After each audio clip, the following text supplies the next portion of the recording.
नमस्कार दोस्तों।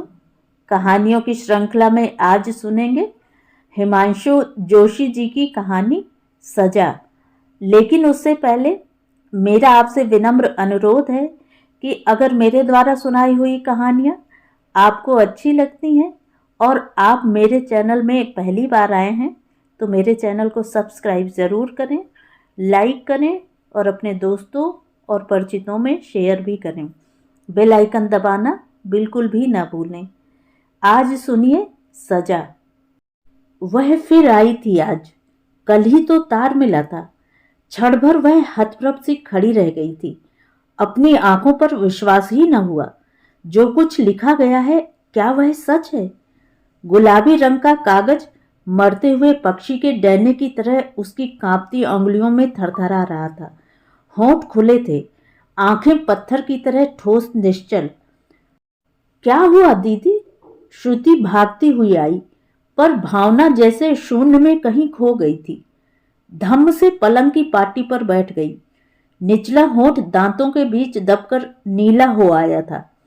स्थिति की भयावहता देखकर श्रुति को साहस न हुआ कि आगे बढ़कर कुछ और पूछे। वह जड़वत खड़ी रही क्षण भर। भावना न जाने कब तक यूं ही पाषाण शिला सी पलंग पर बैठी रही। क्या हुआ दीदी? कुछ नहीं। किसका तार है? कोई उत्तर नहीं दिया भावना ने। मामा जी का? नहीं। फिर? भावना ने इस फिर का उत्तर देने की भी आवश्यकता न समझी। वह वैसी ही लेटी रही। देर तक कमरे में असह्य सन्नाटा रहा। अंत में चारों ओर जमी बर्फ की विशाल चट्टान को तोड़ती किसी तरह भावना बोली, श्रुति, मेरी अटैची में कपड़े रख दे। आज ही शाम की गाड़ी से चली जाऊंगी। कहाँ दीदी? अरे अभी बतलाया नहीं, दिल्ली जा रही हूँ। हमारी हेड मिस्ट्रेस को इन्फॉर्म कर देना। भावना की दृष्टि अब बार बार घड़ी के डायल की ओर जा रही थी। 9:15 बजे गाड़ी जाएगी। इस समय 8:25 हैं। रात को अकेली न रहना शुरू, जमाना बुरा है। सुक्को मौसी को जरूर बुला लेना। तुम खाना खा लेना, मुझे भूख नहीं। तू अपने एग्जाम की तैयारी क्यों नहीं करती? फाइनल ईयर है। अरे खड़ी खड़ी मुंह क्या देख रही है? तनिक तुनक कर भावना ने कहा तो श्रुति सहम सी गई। डरती डरती बोली, बिना खाना खाए ही चली जाओगी दीदी? हाँ। कुछ बांध दूं? नहीं। यूं ही हड़बड़ी में भावना चली गई तो श्रुति को सब अजीब अजीब सा लगा। एक विचित्र सी पहेली। दीदी ने यह भी नहीं बतलाया कि तार किसका था, क्या लिखा था। सुक्को मौसी बड़े कमरे में खर्राटे भरती हुई सो गई, पर श्रुति भावना के कमरे में बैठी देर तक पढ़ती रही। तभी पन्ने पलटते पलटते पता नहीं किस तरह पेन जमीन पर गिर पड़ा। उसे उठाने के लिए वह झुकी ही थी कि नीचे वही गुलाबी रंग का कागज मुड़ा तुड़ा पड़ा था। बड़ी सावधानी से फटे कागज की सलवटें ठीक करके पढ़ने का प्रयास किया। लिखा था रतन एक्सपायर्ड। नीचे दस्तखत की जगह किन्हीं विनोद नामक सज्जन का नाम अंकित था। तो जीजा जी चल बसे, श्रुति बुदबुदाई। फिर लाख कोशिश करने के बाद भी पढ़ने में मन न लगा। दीदी की आंतरिक व्यथा साकार होकर आंखों के आगे घूमती रही। सारी रात पड़ी पड़ी सोचती रही, जीवन भर दीदी को क्या मिला? जीजा जी द्वारा अपमानित होकर घर से निकाली जाने के पश्चात उन्होंने कितना कुछ नहीं सहा। उसे याद आया, वह बालकनी में बैठी जाड़ों की पीली पथराई धूप में गीले बाल सुखा रही थी। तभी किसी ने बताया, सुनो बिटिया, रतन ने दूसरी शादी कर ली है। दीदी ने सुने को अनसुना कर दिया, जैसे पहले से सब जानती हूं। उन्हें तनिक भी अचरज ना हुआ। दीदी चाहती तो क्या क्या नहीं कर सकती थी। कानून साथ था, बड़े मौसा जी जाने माने वकील, किंतु न जाने क्या सोचकर वह होंठ सिए चुप बैठी रही। मेरे प्रारब्ध में इतना ही सुख था तो अधिक कहां से आता? दीदी उड़ी उड़ी सी कभी दोहरा दिया करती थी। बड़े चाचा जी, मामा जी, बुआ जी सबने कहा दूसरी शादी करने के लिए, पर यहां भी भावना दीदी पहेली बनी चुप बैठी रही। कितना सहा दीदी ने, कितना कितना। श्रुति बिछौने में मुंह छिपाकर सिसकने लगी। कौन? भावना बहू कब आई? ससुराल के रिश्ते की किन्हीं वृद्धा ने आंगन में पांव धरते ही पूछा। अभी माँ जी। तार दिया था बिन्नू ने? जी हाँ। अटैची थामे भावना क्षण भर वैसे ही खड़ी रही दरवाजे के पल्लू के सहारे, फिर चुपचाप भीतर चली गई। घर में कोहराम मचा था, परंतु भावना गूंगी बहरी सी चुप बैठी रही, न रोई न चिल्लाई, मूक दर्शक की तरह यंत्रवत सब देखती रही।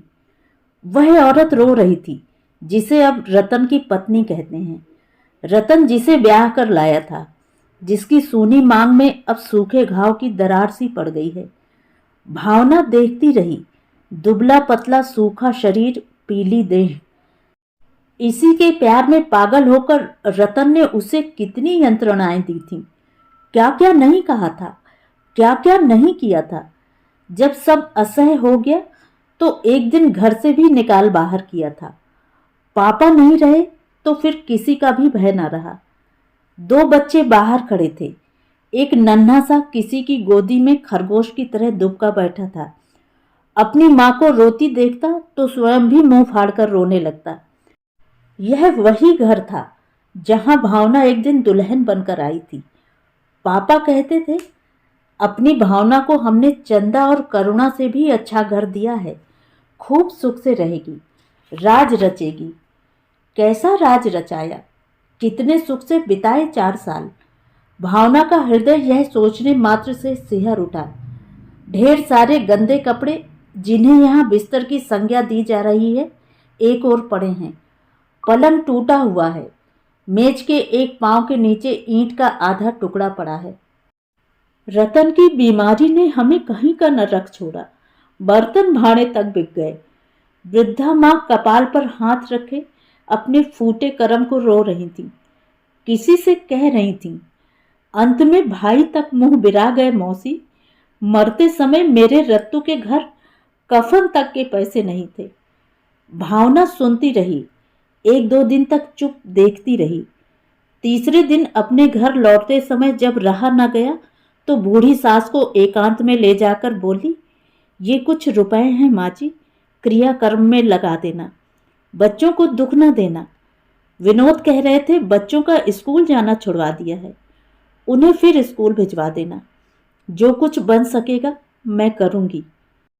बहू, यह तू क्या कह रही है?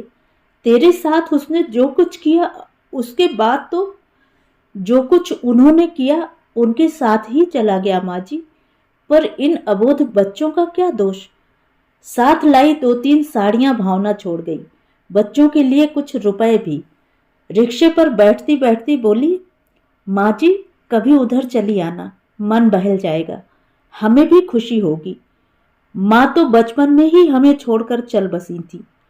जब से होश संभाला आपको ही माँ की ठौर पर पाया।